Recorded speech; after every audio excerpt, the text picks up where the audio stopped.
Welcome to our explainer.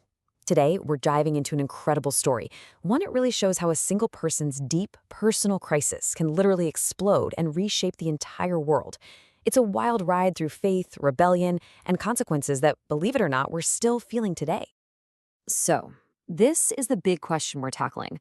How on earth does one man, a single monk who was just tortured by his own soul, become the spark for revolution? A revolution that shatters a thousand-year-old institution and kicks off this massive chain reaction of political and social change. Let's get into it. To really understand the explosion, you have to understand the man first. And to get a handle on Martin Luther, we have to go right back to the beginning, to his early days, which were just filled with this desperate, all-consuming spiritual struggle. So take a look at this. Luther was on a pretty straight path his dad had laid out for him. Go to law school, get a good, respectable job. But then 1505 happens. He gets caught in this absolutely terrifying thunderstorm. We're talking lightning crashing all around him. And in a moment of sheer terror, he cries out and makes a deal with God. Save me and I'll become a monk. Well, he survives. And to his father's absolute horror, he actually keeps that promise. You'd think joining the monastery would bring him peace, right? Nope. It actually made his anxiety so much worse. Luther became the perfect monk, going to incredible extremes to feel like he was worthy of God's love. He was fasting, confessing for hours and hours, even punishing himself. But the more he did, the more sinful he felt, and the more terrified he was of God's judgment. Peace was absolutely nowhere in sight. So, looking for some kind of answer, he makes a pilgrimage to the very heart of the church, Rome. He was hoping to find this deep, profound spirituality. Instead, well, this quote just says it all. He found corruption, a church obsessed with money, and it left him feeling even more lost. It was a bitter experience, not a holy one. He went looking for something pure and came back with a taste in his mouth that was even more sour. And then came the breakthrough. And it didn't happen in some grand cathedral. It happened in his quiet study while he was just obsessively reading the Bible. He's prepping a lecture on the book of Romans, and he comes across the line, "The just shall live by faith." And suddenly, boom, it all clicked. Salvation wasn't something you had to earn through all these good works or punishments. It was a free gift from God. All you had to do was have faith. For Luther, this felt like he was being born all over again. Okay, so Luther has this massive, life-changing revelation. But it's still a private thing, right? It's all in his head. Well, it took a very public, and frankly, a very shameless church practice to turn his personal belief into a full-blown public rebellion. And the whole conflict really boiled down to this one thing: indulgences. So the basic idea was you could buy these pieces of paper from the church, and they were supposed to cut down your time in purgatory, or even the time for a loved one who had already passed away. All that money was being raised to rebuild St. Peter's Basilica in Rome. But to Luther, this just looked like the church was literally selling salvation. And this was the sales pitch. There was this guy, Johann Tetzel, an agent for the Pope, traveling around with this ridiculously catchy and, to Luther, deeply offensive jingle. The idea that God's forgiveness could be bought with a few coins just drove Luther absolutely mad.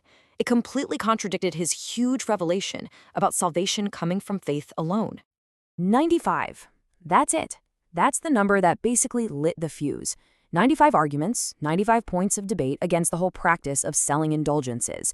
He wrote them all out thinking he was just starting a conversation with other scholars. So on Halloween of 1517, he takes these 95 theses and nails them to the church door in Wittenberg.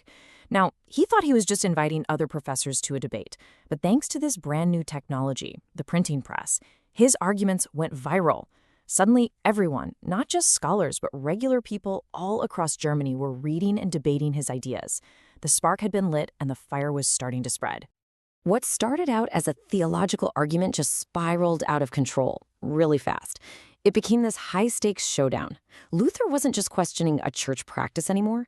He was questioning the authority of the Pope himself. And the most powerful people in Europe were about to demand an answer. Just look how quickly this all snowballs. In 1520, the Pope issues what's called a papal bull, which is basically an official order giving Luther 60 days to take it all back. What does Luther do? He burns it in public. That was it, the point of no return.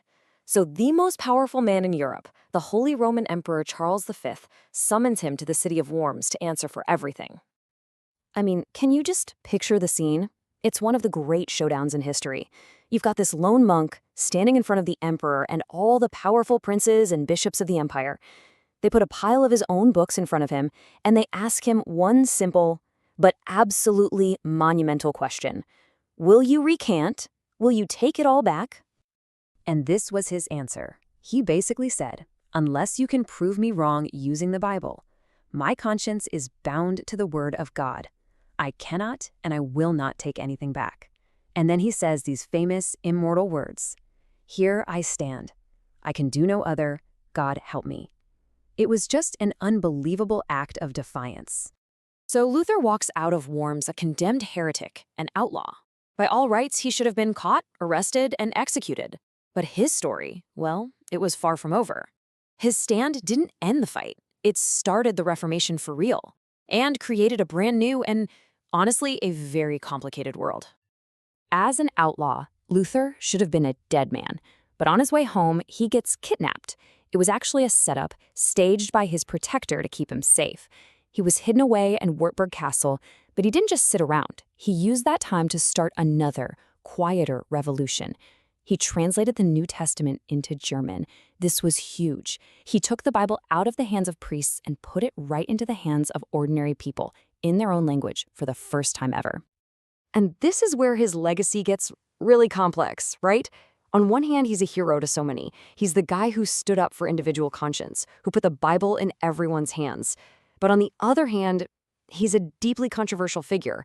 His harsh words were used to justify horrible violence against peasants.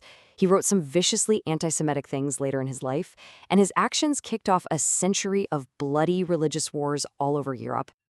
So we end up with this puzzle. Martin Luther never, ever set out to split the church. He wanted to fix it, to reform it from the inside. And if you look at it that way, you could say he failed. But in that failure, he accidentally shattered the unity of the Western world and laid the foundation for a new era, an era where individual conscience, for better and for worse, could stand up and challenge the greatest powers on earth.